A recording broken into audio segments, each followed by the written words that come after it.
जय श्री राम प्रिय साथियों। मैं पंकज कलखुड़िया स्वागत करता हूं आप सभी ज्योतिष प्रेमियों का आप सभी के ज्योतिषीय कार्यक्रम में। प्रिय साथियों, मंगल ग्रह लगभग 2.5 महीने बाद वृषभ राशि में मार्गी होने जा रहे हैं। मार्गी होने का अर्थ यह होता है जब भी कोई ग्रह अपनी किसी भी धुरी पर बिल्कुल सीधे चलता है, ना वह वक्र अवस्था में पीछे रहता है, ना अस्त अवस्था में डाउन रहता है। मार्गी अवस्था किसी भी ग्रह के लिए एक अच्छी अवस्था रहती है। तो साथियों, जो वृषभ राशि में इनका अपना मार्गित्व होने वाला है वह 13 जनवरी को शुक्रवार की रात 12:07 पर होगा। तो साथियों, आइए जान लेते हैं कि आप सभी राशियों पर इसका क्या प्रभाव पड़ेगा। एक बात मैं पहले बताना चाहता हूं साथियों कि जो हम कभी भी किसी बड़े ग्रह के राशि परिवर्तन के बारे में बताते हैं, जैसे कि शनि, बृहस्पति, राहु, केतु, इनका जो अपना गोचर चेंज होता है लगभग वो 1.5 से 2.5 साल के मध्य का अलग अलग पीरियड अलग अलग ग्रह के अनुसार रहता है। तो वो उनका एक होल पीरियड रहता है।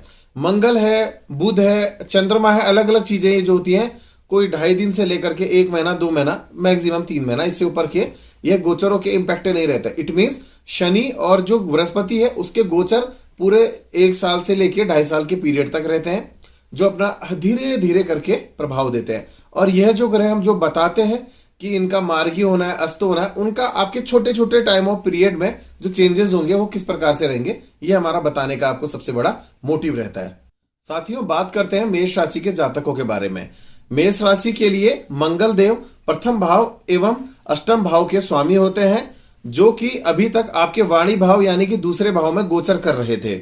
इस कारण से आप लंबे समय से अपना कहीं ना कहीं एक क्रोधी वाला रवैया, बोलने में आपकी जो शैली थी वो एक अच्छी नहीं हो रही थी, और परिवार के सदस्यों के साथ आपके जो रिश्ते थे वो अच्छे नहीं चल रहे थे, और आपकी आर्थिक स्थिति भी अच्छी नहीं चल रही थी। जीवन में काफी उतार चढ़ाव चल रहे थे। अभी मंगल के मार्गी होने के कारण से आपको इन सभी प्रकार की परेशानियों से मुक्ति मिलेगी। साथ ही में आपको मैं एक सुझाव देना चाहता हूं कि मंगल देव अपनी चतुर्थ दृष्टि से पंचम भाव को देखेंगे।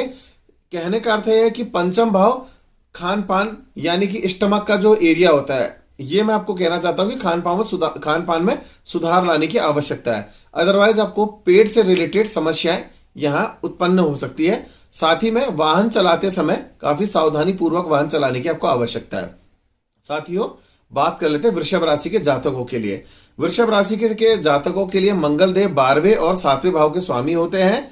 यानी कि आप इस बात को ऐसे समझ के चलिए कि मंगल देव का जो अभी तक गोचर इस समय विद्यमान चल रहा है वो प्रथम भाव में चल रहा है। वृषभ राशि यहां प्रथम भाव में मंगल देव के गोचर की स्थिति बन जाती है। तो यहां पर अभी तक वो वक्री थे। इस वजह से अभी तक आप क्या फेस कर रहे थे कि काफी नुकसान फेस कर रहे थे अपने बिजनेस में या बहुत सारी चीजों को लेकर के। मगर इस समय मैं आपको बताना चाहता हूं कि आपके जो चिकित्सा के जो संबंधित खर्चे हैं वो इस पीरियड पर बढ़ सकते हैं। साथ ही में यहाँ पर आपकी माता जी है, उनके स्वास्थ्य में अगर अप डाउन चल रहा था या चल रहा है तो आपको उनके ऊपर भी कहीं ना कहीं दवाई में या इलाज में यहाँ खर्चा देखने को जरूर मिल सकता है। हालांकि इस समय पर मैं आपको बताना चाहता हूं कि मंगल देव व्यय भाव के स्वामी होकर के यानी कि 12वां भाव जो है व्यय भाव के हिसाब से देखा जाता है। तो आपको मैं ये कहना चाहता हूं 12वें भाव में व्यय भाव को देखने के कारण लेन देन या किसी प्रकार का कहीं भी कोई सौदा होता है तो उधर आपने काफी ध्यान देने की आवश्यकता है। आंख बंद करके कोई भी ऐसा फैसला ना ले लें। साथ ही में जिन लोगों का अभी तक विवाह नहीं हुआ है तो विवाह के प्रस्ताव या रिश्ते या फिर जिनका बिल्कुल ही एकदम विवाह का कुछ लंबे समय से रिश्ता देखा था मगर डेट से नहीं निकल रही थी, ऐसी कुछ चीजें फाइनलाइज होकर के सिंगल से आप डबल होने जा रहे हैं। साथियों, बात कर लेते हैं मिथुन राशि के जातकों के बारे में। मिथुन राशि के जातकों के लिए मंगल देव षष्ठम एवं एकादश भाव के स्वामी होते हैं। और आप इस बात को ऐसा समझिए कि 12वें घर में इनका मार्गी होना आपके लिए जो है शुभ हो सकता है। शुभ किस प्रकार से? क्योंकि 12वां भाव विदेशी धरती को देख करके या फिर विदेश से संबंधित किसी कंपनी में अगर आप कार्य करते हैं तो उस प्रकार से देखा जाता है, अस्पताल के लिए और खर्चे के लिए। साथ ही में मैं बताना चाहूंगा कि शुभ आपके लिए किस प्रकार से रहेगा कि अगर आप हॉस्पिटल के सेक्टर में, विदेश से रिलेटेड किसी भी कंपनी में या विदेश में रह रहे हैं या आपके खर्चे बहुत हो रहे थे तो इन सभी चीजों में आप सकारात्मकता देखने को अवश्य ही मिलेगी। साथ ही में मैं आपको यह भी कहूंगा कि अष्टम भाव जो है इसके साथ साथ मंगल देव की दृष्टि जो है आपके सप्तम भाव यानी कि जो आपका विवाह का भाव होता है उधर पर को भी इसमें बनी हुई है। इसलिए जीवन साथी के साथ साथ आपके जो सप्तम भाव को जो है पार्टनरशिप वाले बिजनेसों के लिए भी देखा जाता है। तो ये जीवन साथी के साथ साथ पार्टनरशिप वाले बिजनेसों में भी कहीं ना कहीं पर को उतार चढ़ाव की स्थिति आपको जरूर दिखा सकता है। साथ ही में मैं ये कहूंगा कि अपने पार्टनर्स के साथ बहुत ही शांतिपूर्ण रवैये से पेश आए, आपके लिए बहुत अच्छा देखने को यहाँ मिलेगा। क्योंकि अगर आप थोड़े भी चिड़चिड़े स्वभाव की ओर अगर बढ़ गए तो आपको बहुत ज्यादा नुकसान देने के कार्य या पार्टनर्स की ओर से मिल सकते हैं या पार्टनरशिप वाले व्यक्तियों की ओर से मिल सकते हैं। साथियों, बात कर लेते हैं कर्क राशि के जातकों के लिए। आपके लिए मंगल देव जो होते हैं काफी योग कारक ग्रह है, और साथ ही में आपके केंद्र और त्रिकोण भावों का पूरा नियंत्रक मंगल देव है। क्योंकि ये पंचम और दसम भाव के स्वामी भी हैं, इसलिए आपको ये समझना पड़ेगा कि 11वां भाव जो है वो लाभ का और इच्छाओं की पूर्ति करने वाला भाव है। इसलिए आपको इसमें भी ये सकारात्मक फल देने वाले हैं।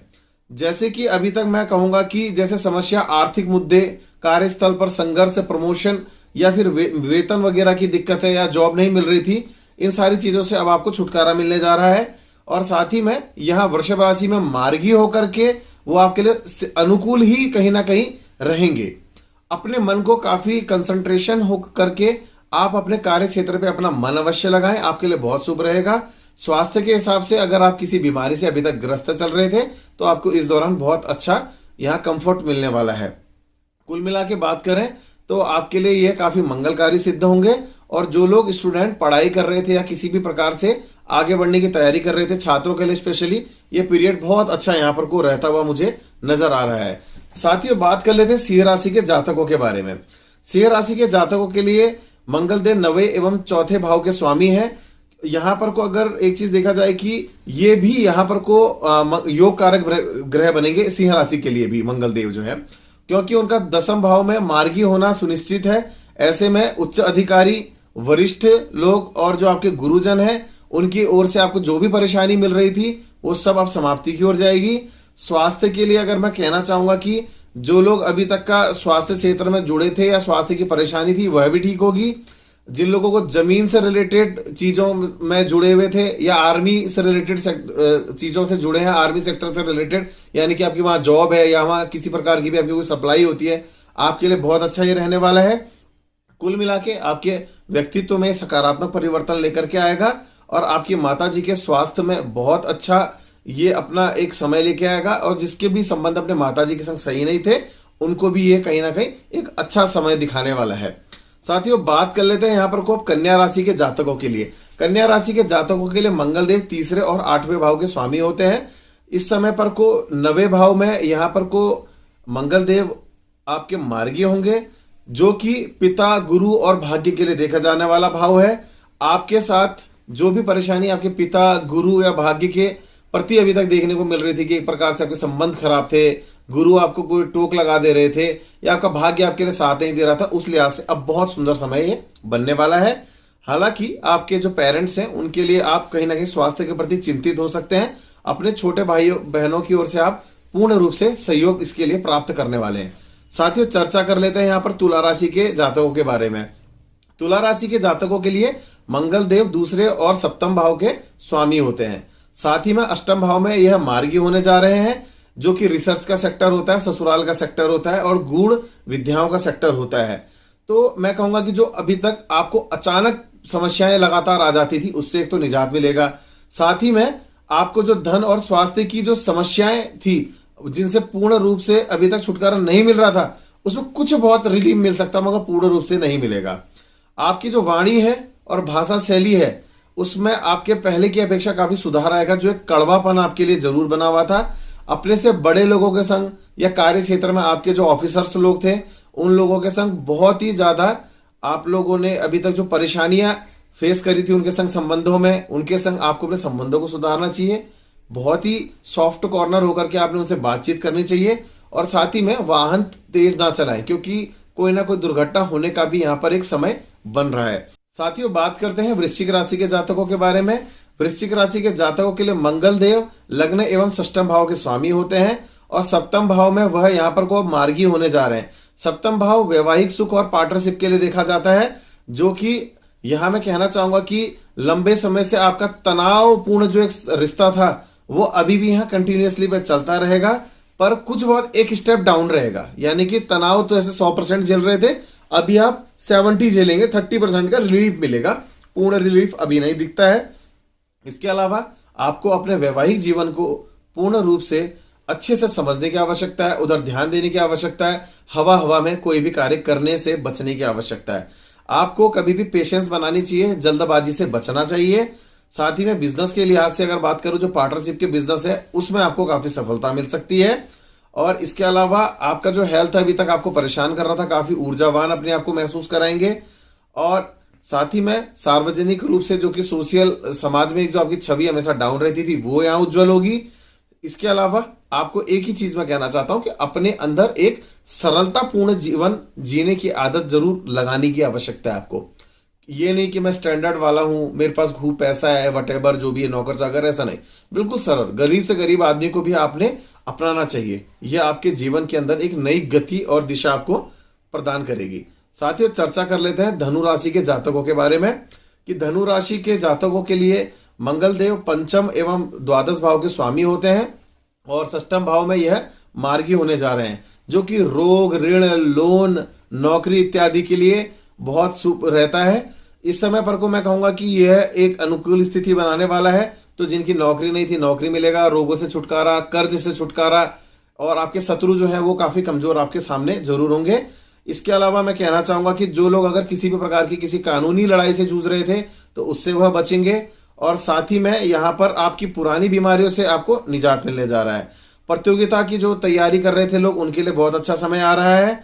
इसके साथ ही में यहाँ पर आपको मैं एक चीज कहना चाहता हूं कि लंबी दूरी की सडन यात्राएं जरूर बनेंगी। तो वहां पर को जब भी लंबी दूरी की कोई यात्रा करने की आवश्यकता पड़े तो यात्रा में जाने से पहले केसर का तिलक लगा के ही अवश्य अपने घर से निकलें, अन्यथा ऐसे नहीं निकलें और भगवान हनुमान का नाम लेते हुए अपने घर से बाहर निकलें। साथियों, बात कर रहे हैं मकर राशि के बारे में। मकर राशि के जातकों के लिए मंगल देव चौथे और एकादश भाव के स्वामी होते हैं और मंगल देव पंचम भाव में गोचर कर रहे हैं, यानी कि वहां पर अपना मार्गी अवस्था में वह आ जाएंगे। पंचम भाव प्रेम, संतान और साथ ही में आपके मित्रों के लिए भी देखा जाता है। इससे जो लोग लंबे समय से जहां तक पढ़ाई के लिए संघर्ष कर रहे थे, उनके जो संघर्ष में है अब कमी आएगी और कहीं ना कहीं पढ़ाई में आप अपने आप को बहुत अनुकूल महसूस कराएंगे। इसके अलावा आपके माता जी के साथ आपके संबंध बहुत अच्छे हो जाएंगे। परिवार में चल रहे विवाद कमजोर हो जाएंगे जो चल रहे थे। और गर्भवती महिलाओं के लिए बहुत अच्छा समय है। साथ ही में आपको मैं यह भी कहना चाहता हूं कि यहां पर को मंगल देव आपके अष्टम भाव में दृष्टि दे रहा है, इसलिए आपको चोट पटक से बचने की भी आवश्यकता है। साथियों, बात करते हैं कुंभ राशि के जातकों के बारे में। कुंभ राशि के जातकों के लिए मंगल देव तीसरे और दसम भाव के स्वामी होते हैं और चौथे भाव में यहां वह मार्गी हो रहे हैं। चौथा भाव माता के लिए, सुख सुविधाओं के लिए, प्रॉपर्टी के लिए और साथ ही में जनता के लिए इत्यादियों के लिए देखा जाता है।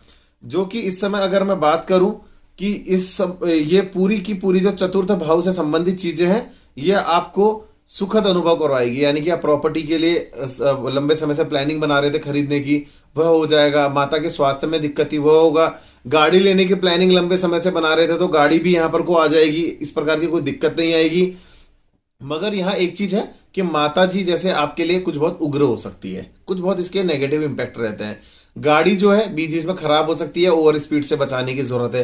प्रॉपर्टी है, बस थोड़ा सा पेपर्स को अच्छे तरीके से टैली कर लें, ठीक है या गलत है।